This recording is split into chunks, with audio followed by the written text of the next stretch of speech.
জীবনের কোনো ক্ষেত্রে হতাশ হওয়ার কোনো সুযোগ নাই। আজকে পারিবারিক ভাঙন বলেন, ব্যক্তি পর্যায়ের আত্মিক ধ্বংসই বলেন, সমাজের বিপর্যয় বলেন, যাই বলেন, পিছনে একটা বড় কারণ আছে। সেটা হলো আল্লাহ থেকে দূরে থাকা মানুষ, আল্লাহ থেকে হতাশ হয়ে যাওয়া। আর এই কাজটা শয়তান করিয়েছে মানুষকে আল্লাহ থেকে দূরে সরানোর জন্য। কিন্তু আল্লাহ রাব্বুল আলামিনের কাছে কেউ যদি যেতে চায়, মন থেকে যদি আল্লাহকে একটা বারও ডাকে, আল্লাহ পাক এক ডাকের মাধ্যমেও তার গুনাহ মাফ করতে পারে। দুজন ব্যক্তির ঘটনা পড়লাম। একজন ব্যক্তি প্রচণ্ড রকম আবেদ, প্রচুর ইবাদত করে। আপনারা জানেন ইবলিসও কিন্তু আবেদ ছিল, ইবলিস কিন্তু প্রচুর ইবাদত করেছে। এখন ওই ব্যক্তির একজন বন্ধু ছিল, এটা বানু ইসরাইলদের ঘটনা। তো সেই বন্ধু পাপী ছিল, বিভিন্ন কবিরা গুনাহ করত। আর এই আবেদ ব্যক্তি বারবার তাকে নসিহত করত, গুনাহ ছেড়ে দাও, তুমি পাপ করছো, গুনাহ ছেড়ে দাও। তখন সেই ব্যক্তি যে পাপ করছে সে বলতো যে আল্লাহ কি তোমাকে আমার রক্ষক বানিয়েছেন? আল্লাহ কি তোমাকে আমার উপর দারোগা বানিয়েছেন? আমাকে আল্লাহর হাতে ছেড়ে দাও, আমাকে নসিহত করতে শোনা। একদিন এই আবেদ ব্যক্তি তার বন্ধুকে একটা জঘন্য পাপ করতে দেখলো, এমন একটা পাপ যেটা দেখে তার মনে ধারণা আসলো এটা চরম জঘন্য একটা কাজ। তখন সে মুখ ফসকে বলে ফেলল যে আল্লাহ তোকে আর মাফ করবে না, আল্লাহ তোকে জান্নাত দিবে না। আল্লাহ রাব্বুল আলামিন মালাকুল মউতকে এই দুজনের কাছে পাঠালেন, দুজনের রূহকে কবজ করা হলো। এবার আল্লাহ পাক তার সামনে তাদেরকে উপস্থাপন করে বললেন যে তোমাকে আমার রহমত সম্পর্কে কে গ্যারান্টি দিয়েছে যে আমি কাউকে রহমত করব কি করব না? যাও, আমি তোমাকে জাহান্নামে পাঠালাম, ওই ব্যক্তি যে আমার রহমত প্রত্যাশা করেছে আমি তাকে জান্নাত দিয়ে দিলাম। দেখুন, এই হাদিসটা শুনলে মনে হয় বাহ্যিক হয়তোবা মুখের একটা কথার কারণেই সে জাহান্নামে চলে গেল। আসলে বিষয়টা এমন নয়। বিষয়টা আমি আপনাকে বোঝাচ্ছি। বিষয়টা হচ্ছে ইবলিসের মতো। ইবলিস কিন্তু শুধু মন থেকেই বলেনি যে খলাকতানি মিন নার ওয়া খলাকতাহু মিন তিন, আমি কেন তাকে সেজদা করব আদমকে? আদম তো মাটির তৈরি আর আমি তো আগুনের তৈরি। এটা ইবলিসের শুধু মৌখিক স্টেটমেন্ট ছিল না, কারণ কি ছিল? আবা ওয়াস্তাকবার, সে উদ্ধত হয়েছিল, অহংকার প্রদর্শন করেছিল। ভিতর থেকে ইন্টারনালি সে অহংকারী ছিল, সে আন্ডারএস্টিমেট করে কথাটা বলেছে, শুধু মৌখিকভাবে বলে নাই। কিন্তু ঠিক এই ব্যক্তির ঘটনা এমনই, সে মন থেকে অহংকারী হয়ে উঠেছিল, যদিও বা সে আবেদ ছিল। তো এখানে আমরা যারা প্র্যাকটিসিং মুসলিম হওয়ার চেষ্টা করছি, আমাদের জন্য এখানে নিদর্শন আছে। পাঁচ ওয়াক্ত নামাজ পড়েই ভেবে বসবেন না যে অনেক কিছু করে ফেলছে। এক চিল্লা দিয়ে মনে করে ফেলবেন না যে দিনের জন্য অনেক কিছু করে ফেলছে। একটা হজ করেছেন, ওমরা করেছেন, সিয়াম রেখেছেন, দিনের জন্য দান সদকা করেছেন, একটা মাদ্রাসা মসজিদ করেছেন, ভেবে বসবেন না আপনি সব অনেক কিছু করে ফেলেছেন এবং অন্যরা সব ককরোচ তেলাপোকা, ওরা জাহান্নামে যাবে, এমনটা মনে করবেন। জানি না আমরা যে কার আমলের কতটুকু আল্লাহর কাছে কবুল হচ্ছে। তো এখানে এই ব্যক্তির সমস্যা ছিল এই, সে নিজের আমলটাকে অনেক ভারী মনে করছিল এবং সে স্টেটমেন্ট দিয়ে ফেললো যে তোকে আল্লাহ পাক মাফ করবে না।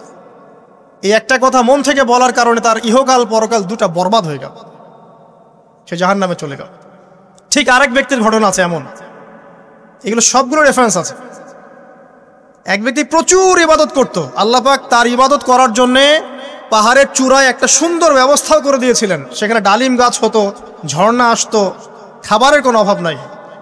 হাদিস এসেছে 500 বছর সে ইবাদত করেছে। কত বছর? কিয়ামতের মাঠে এই ব্যক্তির অবস্থা এমন হবে, তাকে জান্নাতে প্রবেশ করানোর জন্য নিয়ে যেতে বলা হবে যাও আমার রহমতে জান্নাতে চলে যাও। আল্লাহ পাক তাকে এই কথাটা বলবেন, কিন্তু এই ব্যক্তি বলবে আমার আমলের কারণে আল্লাহ পাক বলবেন আমার রহমতে জান্নাতে চলে যাও। ব্যক্তি বলবে আমার আমলের কারণে। আল্লাহ রাব্বুল আলামিন তখন তাকে দেওয়া সমস্ত নেয়ামতগুলোকে এক পাল্লায় করবেন আর তার সমস্ত আমলকে আরেক পাল্লায় করবেন। তারপর দেখা যাবে আল্লাহর সমস্ত নেয়ামত তার একটা চোখের সমান হয় নাই। কথা কি বুঝতে পারছেন? একটা চোখের যে নেয়ামত আল্লাহ পাকের, সমস্ত আমল ও 500 বছরের ইবাদত এতটুকু হয়নি। তারপর তাকে বলা হবে ওকে জাহান্নামে নিয়ে যাও। এবার জাহান্নামে যাওয়ার সময় সে বলবে, আল্লাহ তোমার রহমতে আমাকে মাফ করে দাও। তখন আল্লাহ পাক তাকে আবার ডেকে নিয়ে আসবে, বলবেন যে তোমাকে যে আমি ইবাদত করার জায়গা করে দিয়েছিলাম, এটা কি তুমি নিজে করেছো না আমি করেছি? সে বলবে আপনি করেছেন। তোমাকে যে আমি সৃষ্টি করেছিলাম তখন কি তুমি কোন আমল করেছিলে? বলবে না। তাহলে তোমাকে যে সৃষ্টি করেছি আমি, এটা কি তোমার আমলের কারণে? না। তোমাকে সারা দুনিয়াতে এত নিয়ামত দিয়েছি, এটা কি তোমার আমলের কারণে? সে বলবে না। তখন তাকে জান্নাতে প্রবেশ করানো হবে। কিয়ামতের মাঠে এমন অনেক ঘটনা ঘটবে যেটা আমাদের চিন্তার বাইরে। আরেকজন ব্যক্তিকে ডেকে আনা হবে, যে ব্যক্তি একটা দুটা নয় বরং 100টা খুন করেছে। সে 99 জন মানুষকে হত্যা করার পর ফতোয়া খুঁজে বেড়াচ্ছিল যে আমার তওবা কবুল হবে কিনা। একজন আবেদের কাছে গিয়েছে। আবেদ আর আলেম কিন্তু এক জিনিস না।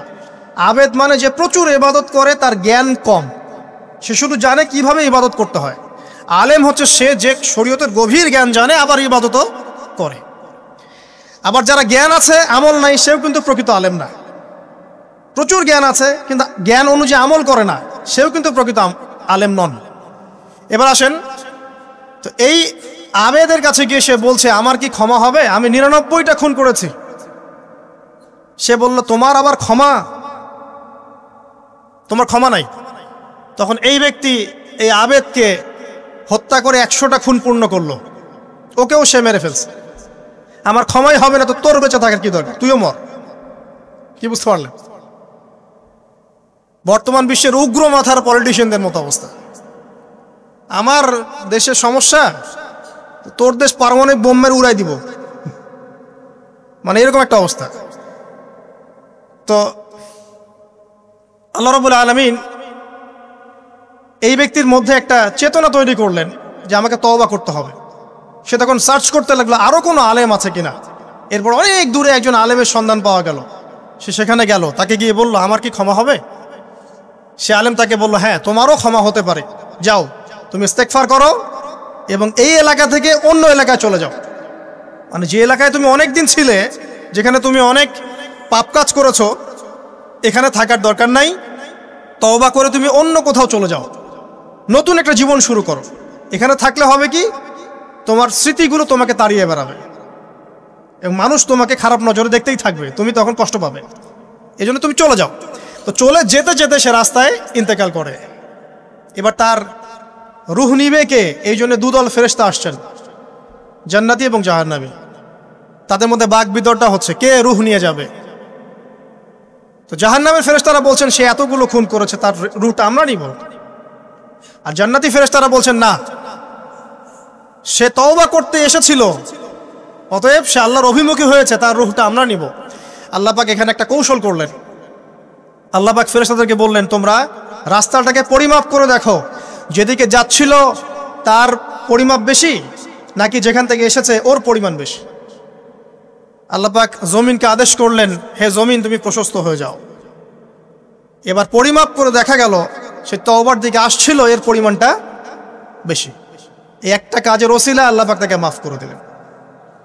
মনে রাখবেন এটা মৌখিক বিষয় ছিল না, সে মন থেকে ভিতর থেকে কিন্তু সে আল্লাহর প্রতি অনুগত হয়েছিল। এই মনের বিষয়টা আল্লাহ ছাড়া কেউ জানে না।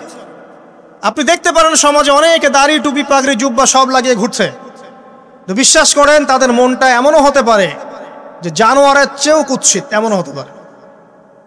আবার আপনি দেখবেন সমাজে এমন অনেক মানুষ ঘুরছে যারা হয়তো অনেক পাপে লিপ্ত মনে হচ্ছে, কিন্তু মনের মধ্যে সততা আছে। আর যার মনের মধ্যে সততা আছে আল্লাহ পাক কোনো না কোনো দিন ইনশাআল্লাহ তাকে হেদায়েত দিবে। এটা আমরা আমাদের অভিজ্ঞতা থেকেও দেখেছি। এমন অনেক মানুষকে আমরা দেখেছি যে ড্রাগ অ্যাডিক্টেড ছিল, মিউজিক করেছে, হারাম সম্পর্কের মধ্যে ছিল, নামাজ ঠিক মতো পড়ে নাই, কিন্তু যখনই আল্লাহর কথা আলোচনা হতো দেখতাম সে খুবই শান্তভাবে মন থেকে কথা শুনছে। এই কথা শুনতে শুনতে শুনতে একদিন মাশাআল্লাহ এখন দেখবেন যে চিল্লা দিয়ে বেড়াচ্ছে বিভিন্ন মসজিদে। আল্লাহ হেদায়েত দিয়েছে, সব ছেড়ে দিয়েছে। এরকম মানুষের অভাব নাই কিন্তু সমাজে। তো এখানে আল্লাহ পাকের রহমত বা দয়ার একটা উজ্জ্বল দৃষ্টান্ত দেখতে পারবেন। ঠিক এরকম আরও একটা ঘটনা আছে বনু ইসরাইলের। এক ব্যক্তি এত পাপ করেছে যে শেষে মৃত্যুর সময় সে সন্তানদেরকে ডাকছে, ডেকে বলছে যে আমি যখন মারা যাব আমার লাশটাকে তোমরা কবর দিও না, যদি আল্লাহ পাক আমাকে ধরতে পারেন তাহলে খবর আছে আমার। কি করতে হবে? সে বলছে যে আমার দেহটাকে তোমরা পুড়িয়ে ফেলবে এবং পুড়িয়ে ফেলার পরে ছাইগুলোকে একত্রিত করবা, করে অর্ধেক ছাই সমুদ্রে ভাসিয়ে দিবা, অর্ধেক ছাই বাতাসে উড়িয়ে দিবা। সন্তানরা তাই করলো। মৃত্যুর পর আল্লাহ পাক এই সমুদ্র এবং জমিনকে বাতাসকে আদেশ করলেন যে তোমরা ছাই জড়ো করে দাও। আর মানুষ আর জিন আল্লাহর কথা না শুনলেও এই প্রকৃতি আল্লাহ পাকের কথা শোনে। বিজ্ঞান বলে প্রকৃতি থেকে সব হচ্ছে। কি প্রকৃতি? প্রকৃতি কি, কাকে বলে? মানুষকে আল্লাহর ইবাদতকে বাদ দিয়ে প্রকৃতি পূজায় নিয়ে গেছে। এই পুরো প্রকৃতি আর মহাবিশ্ব এক আল্লাহর ইবাদত করে। কে সৃষ্টি করলো প্রকৃতি? প্রাকৃতিকভাবে হয়েছে সবকিছু বলে, আল্লাহ থেকে হয়েছে বলা যাবে না। বললে আপনি মৌলবাদী হয়ে যাবেন। আল্লাহ শব্দ ইউজ করলে আপনি মৌলবাদী হয়ে যাবেন। ধর্মতাত্ত্বিক শব্দগুলোকে আস্তে আস্তে উঠিয়ে দেওয়া হয়েছে। দেখবেন যুক্তি, বিজ্ঞান, দার্শনিক শব্দগুলোকে আনা হয়েছে। এটাও টেকনিক্যালি করা হয়েছে। কোন সেকুলার মিডিয়াতে আপনি দেখবেন না ইনশাআল্লাহ বলছে। ইনশাআল্লাহ প্রমাণ করবে যে আপনি আস্তিক না নাস্তিক। তো প্রকৃতিকে আল্লাহ পাক আদেশ করলেন এই সমুদ্র ছাই জড়ো করো, এই বাতাস ছাই জড়ো করো। তারা ছাই জড়ো করে দিল। এই ব্যক্তিকে বলা হচ্ছে তুমি জীবিত করে, আল্লাহ পাক বলছেন তুমি যে এই কাজটা করেছিলে, লিমা ফাআলতা হাদা, তুমি এই কাজটা কেন করেছো? তখন এই ব্যক্তি উত্তর দিচ্ছে মিন খাশিয়াতিকা ইয়া রাব্বি ওয়া আনতা আ'লাম। হে আল্লাহ, আমি আমার বুঝে যা এসেছে আপনার ভয়েই আমি এই কাজটা করেছি, আর আপনি খুব ভালো করেই জানেন যে আমি আপনার ভয়ে করেছি নাকি অন্য কোনো কারণে করেছি। মানে আপনি আমার মনের কথা জানেন। আল্লাহ পাক তাকে মাফ করে দিলেন। আপনাদেরকে আমি সেই ব্যভিচারী মহিলার কথাও মনে করাই। ওই মহিলা, যে ব্যক্তি একজন যৌনকর্মী ছিল, বা যেটা আমরা বলি ব্যভিচারিণী মহিলা ছিল, একটা কুকুরকে দেখেছে সে পানি পান করার জন্য তৃষ্ণার্ত, সে এটাতে মায়া করে দয়া করে তার মোজাটাকে নামিয়ে এই কূপ থেকে পানি উঠিয়ে কুকুরকে পান করিয়েছে। এই একটা কাজের বদৌলতে আল্লাহ রাব্বুল আলামিন এই ব্যভিচারী মহিলাকে মাফ করে জান্নাত দিয়ে দিয়েছে। হাদিসে এটাও এসেছে, নবী সাল্লাল্লাহু আলাইহি ওয়াসাল্লাম বলেছেন ইরহামু মান ফিল আরদ, তোমরা সবাই জমিনবাসীর প্রতি রহম করো। জমিনে মুসলিমই থাকতে হবে, তাদের প্রতি রহম করতে হবে এমন নয়, জমিনবাসী যারাই আছে সবার প্রতি রহম করো, জাতি ধর্ম বর্ণ নির্বিশেষে। এমনকি পশু পাখির প্রতিও দয়া করো। ইরহামু মান ফিল আরদ, জমিনে যারা আছে সবার প্রতি রহম করো। ইয়ারহামুকুম মান ফিস সামা, যিনি আসমানে আছেন তিনি তোমাদের প্রতি রহম করবে ইনশাআল্লাহ। ইসলাম এই কথাগুলো বলেছে 1400 বছর আগে। আজকের এই বিশ্বের সোকল্ড এই মডার্ন বিশ্বে যেখানে মানুষের রক্তের কোনো দাম নাই, সেখানে ইসলাম পশু পাখির অধিকার নিয়ে কথা বলেছে 1400 বছর আগে। কাদেরকে কি শেখাতে আসেন? কোরআন এবং সুন্নাহর বাইরে অভ্রান্ত সত্যের কোনো উৎস আছে? এখানে যা আছে তাই চূড়ান্ত। মানতে চাইলে মানেন, না মানতে চাইলে জাহান্নামে যান, কেউ তো বাধ্য করছে না। লাকুম দীনুকুম ওয়ালিয়া দিন। আল্লাহ পাকের রহমত দেখেন। আরেকটা ঘটনা আছে এমন, একটা বিড়ালকে বেঁধে রেখেছিল এক মহিলা, খাবার দেয় নাই, কষ্ট দিয়েছে। একটা বিড়ালকে খাবার না দিয়ে কষ্ট দেওয়ার কারণে এই মহিলাকে আল্লাহ পাক জাহান্নামে পাঠিয়েছে। এরকম কত ঘটনা আছে। এই ঘটনাগুলো হাদিসের পাতায় বর্ণিত আছে। কোরআনে কি বলছে দেখুন। কোরআনের আমি কয়েকটা পয়েন্ট আপনাদেরকে খালি বলছি, এটা নিয়ে আমি সকালে ভাবছিলাম। আল্লাহ পাক আদম আলাইহিস সালামকে সৃষ্টি করেছেন আমরা সবাই জানি, কিন্তু আল্লাহ পাক সূরা সাদের মধ্যে বলছেন ইবলিসকে, হে ইবলিস, তোমাকে কিসে বারণ করলো আদমকে সেজদা করতে, যে আদমকে আমি নিজের হাত দিয়ে সৃষ্টি করেছি। আল্লাহ রাব্বুল আলামিন যে আমাদেরকে এত যত্ন করে ভালোবেসে সৃষ্টি করেছেন, এটা কি আল্লাহ পাকের দয়ার নিদর্শন নয়? মহাবিশ্বের অন্য কোনো মাখলুক সৃষ্টির ব্যাপারে আল্লাহ পাক বলেন নাই খলাকতু বিয়াদাই, আমি নিজ হাতে তাকে সৃষ্টি করেছি। শুধু সৃষ্টি নয়, সৃষ্টি করার পর আল্লাহ পাক তাকে সমস্ত নাম শিক্ষা দিয়েছেন। এই যে জ্ঞান শিক্ষা দেওয়া, জ্ঞান, এটা আল্লাহ পাকের সবচেয়ে বড় নিদর্শনগুলোর মধ্যে অন্যতম। এবং আল্লাহ পাকের সবচেয়ে বড় দয়া, আমার মত এটা, মানব জাতির উপরে আল্লাহ পাকের সবচেয়ে বড় দয়াটা হচ্ছে কি জানেন? আল্লাহ পাক আমাদেরকে জ্ঞান শিক্ষা দিয়েছেন, ওহী নাজিল করেছেন। এটা সব কিছুর ঊর্ধ্বে। কারণ আপনি তওবা করবেন, জ্ঞান লাগবে। নামাজ পড়বেন, জ্ঞান লাগবে। রোজা রাখবেন, জ্ঞান লাগবে। যাকাত দিবেন, ইলম লাগবে। আপনি দিনের যে কোনো আমল করেন, ইলম লাগবে। জান্নাত জাহান্নামের পথ খুঁজে পেতে হলে ইলম লাগবে। দেশ চালাবেন, ইলম লাগবে।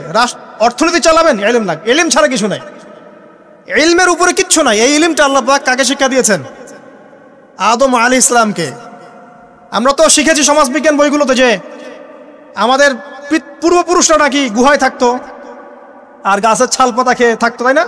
লতা পাতা খেয়ে থাকতো, গাছের ছাল পাতা খেয়ে থাকতো, পোশাক পরতো আর কি।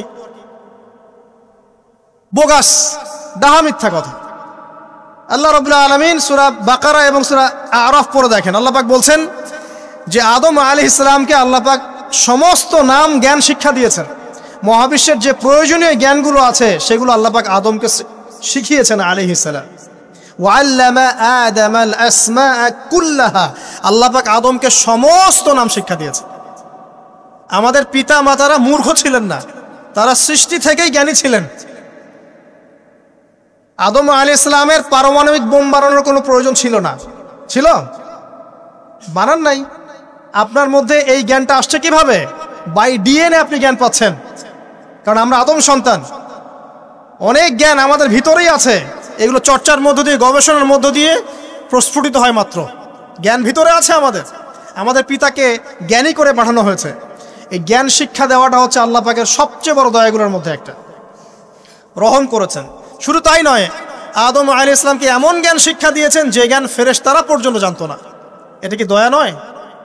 এটা কি আদম সন্তানের প্রতি ভালোবাসা নয়? তারপরে সেজদা করিয়েছেন। মহাবিশ্বে অন্য কাউকে কি সেজদা করানো হয়েছে? কোরআনে কি এমন কোনো দলিল আছে যে আদম আলাইহিস সালাম ছাড়া অন্য কাউকে সব ফেরেশতারা সেজদা করেছেন? আছে?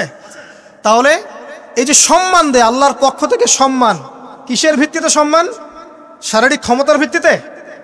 সম্মানটা কি কারণে? জ্ঞানের কারণে, ইলমের কারণে, জ্ঞানের কারণে সম্মান। এই সম্মান দেয়াটা কি আল্লাহ পাকের রহমত এবং দয়ার নিদর্শন নয়? অতএব সম্মান পেতে হলে, আল্লাহর রহমত পেতে হলে সেই জ্ঞানের চর্চায় আবার ফিরে আসতে হবে। আপনি যদি আজও সেই ওহির জ্ঞানের চর্চা করেন, আল্লাহ পাক এই পৃথিবীবাসীর বুকের মধ্যে আপনার জন্য সম্মান পয়দা করে দিবেন ইনশাআল্লাহ। দেখেন, ওই সেই জ্ঞানী যদি আপনি এখনো চর্চা করেন, আজও আপনি সম্মানিত হবেন ইনশাআল্লাহ। ব্যক্তির চর্চা করলে ব্যক্তি সম্মানিত হবে, একটা পরিবার চর্চা করলে ওই পরিবার সম্মানিত হবে, একটা সমাজ যদি চর্চা করে সেই ওহির জ্ঞান, ওই সমাজ সম্মানিত হবে। একটা দেশে যদি আপনি ওই ওহিভিত্তিক জ্ঞান ছড়িয়ে দেন, পুরো দেশকে আল্লাহ পাক সম্মানিত করবে ইনশাআল্লাহ, পুরো জাতিকে সম্মানিত করবে ইনশাআল্লাহ। আরও সামনে যান, এই যে আদম এবং হাওয়া আলাইহিস সালাম গাছের কাছে চলে গেলেন, ফল খেয়ে ফেললেন, কারণ আমরা আদম সন্তান, ভুল করি। আল্লাহ পাক সাথে সাথেই বহিষ্কার করে দিয়েছেন?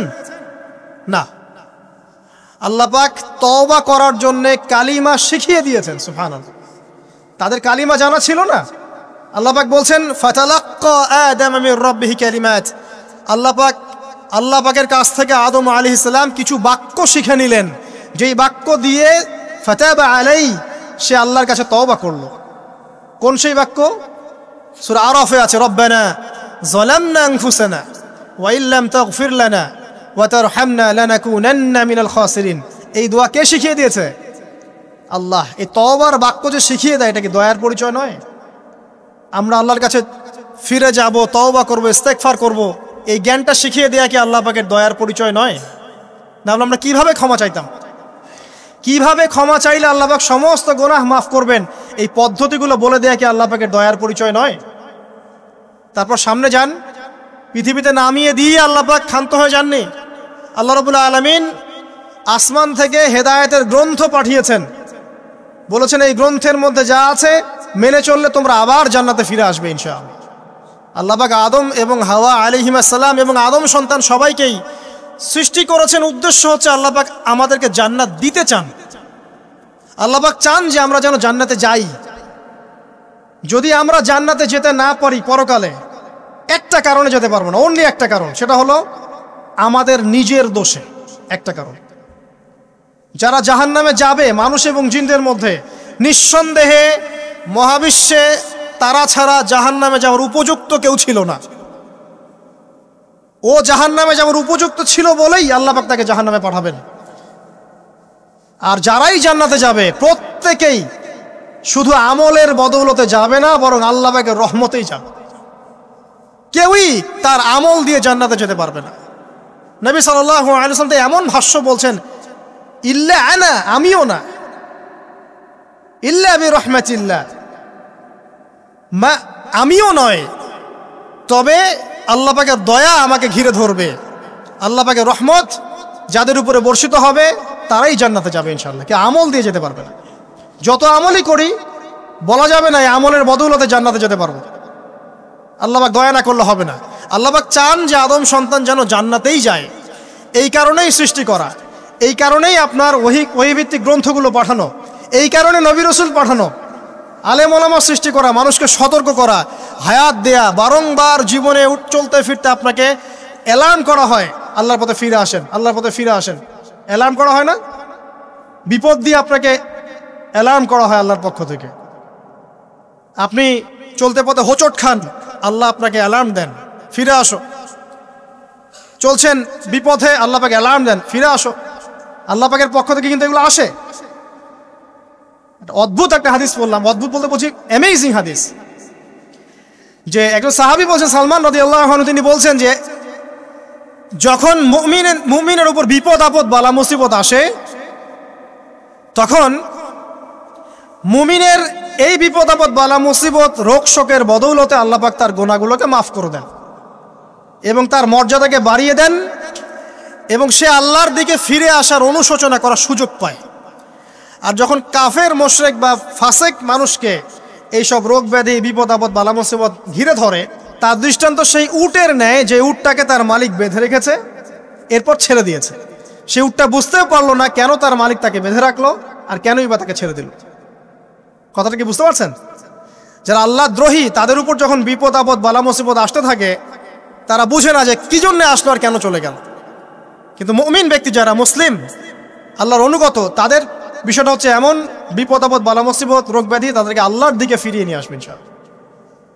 দেখুন, এই যে পৃথিবীতে নামিয়ে দেয়া, এরপর আল্লাহর পক্ষ থেকে ঐশী গ্রন্থগুলো পাঠানো, নবী রাসূল পাঠানো, আলেম ওলামা পাঠানো, আপনাকে হায়াত দেয়া, আপনাকে রিজিক দেয়া, এই শ্বাস নেওয়ার ক্ষমতা দেয়া, আপনাকে জ্ঞান বুদ্ধি দেয়া, বিবেক দেয়া। এই যে একটু আগে তেলাওয়াত করলো শুরুর আগে নবী মুসা আলাইহিস সালামের ঘটনা।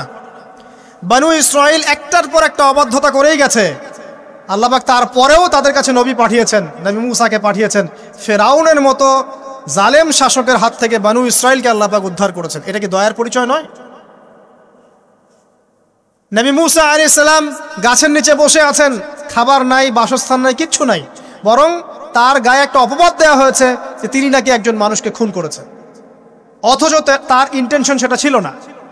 তিনি একটা ঘুষি দিয়েছেন লড়াই থামানোর জন্য, ওই এক ঘুষিতেই সেই ব্যক্তি ডেড। এবার তিনি গাছের নিচে বসে দোয়া করছেন, রব্বি ইন্নী লিমা আনজালতা ইলাইয়া মিন খায়রিন ফাকির। আল্লাহ, আমি নিঃস্ব অসহায় হয়ে এখানে বসে আছি, তুমি আমার উপর তোমার যে রহমত পাঠাবে আমি তার ভিখারি হয়ে বসে আছি।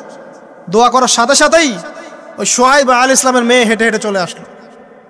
তিনি স্ত্রী পেলেন, তিনি শ্বশুর পেলেন, একজন নবী পরিবার পেলেন, বাসস্থান পেলেন, চাকরি পর্যন্ত পেলেন। 8 বছর তিনি রাখালি করেছেন শুআয়ব আলাইহিস সালামের ফার্মের মধ্যে। দয়া মুহূর্তেই চলে আসবে, শুধু আল্লাহর দিকে অভিমুখী হলেই হয়, এগুলো দয়া। আইয়ুব আলাইহিস সালামের কথা মনে আছে না? দীর্ঘদিন রোগে ভুগছেন, দীর্ঘদিন রোগে ভুগছেন, চিকিৎসা হচ্ছে না, ভালো হচ্ছে না, শেফা হচ্ছে না। এখানে যারা আধ্যাত্মিকত্ব নিয়ে পড়াশোনা করেন, লেখালেখি করেন, তারা বলেছেন তাদের কিছু কিতাবের মধ্যে, রোগটা যখন এমন একটা পর্যায়ে চলে আসলো যে তিনি জিহ্বাটা নড়াতে পারছেন না, কারণ তিনি আল্লাহ পাকের জিকির করতে প্রচণ্ড ভালোবাসতেন। এক পর্যায়ে রোগটা এমন একটা জায়গায় চলে আসলো যে জিহ্বাটা তিনি নড়াতে কষ্ট হচ্ছে। তখন গিয়ে তিনি বলছেন, রব্বি আন্নী মাসসানি আদ-দুররু ওয়া আনতা আরহামুর রাহিমিন। হে আল্লাহ, আমাকে কষ্ট স্পর্শ করেছে, আর তুমি তো ক্ষমাকারী, রহমকারীদের মধ্যে সর্বশ্রেষ্ঠ রহমকারী। আমি জিকির করতে পর্যন্ত পারছি না, আল্লাহ আমার রোগটা শেফা দিয়ে দাও। বলার সাথে সাথে আল্লাহ রাব্বুল আলামিন প্রস্রবণ ঝর্ণা তৈরি করলেন, এখানে গোসল করো, শেফা হয়ে গেল। এগুলো কি রহমতের পরিচয় নয়? এখানে এক শ্রেণীর স্কলার এমনও বলেছেন, আজকে আমরা যারা বাহ্যিক সৌন্দর্য নিয়ে বেশি গর্ব করি আর কি, আত্মিক সৌন্দর্যের চাইতে বাহ্যিক সৌন্দর্য নিয়ে যারা বেশি গর্ব করি, যদি আল্লাহ পাক আমাদের পোশাকটাকে পরিবর্তন করে দেন, আত্মাটাকে দেহের পোশাক দেন আর দেহটাকে আত্মার পোশাক বানায় দেন, তাহলে দুর্গন্ধে কি আমাদের সামনে আসতে যাবে না। কথা মনে বুঝতে পারছেন না? আইয়ুব আলাইহিস সালামের আত্মাটা ছিল পবিত্র, পরিশুদ্ধ, তার দেহের মধ্যে রোগ হয়েছিল।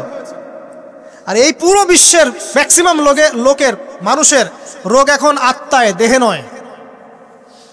আবার বলছি, হয়তো বুঝতে পারছেন না।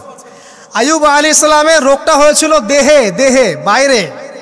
তার আত্মা ছিল পবিত্র, পরিশুদ্ধ আত্মা।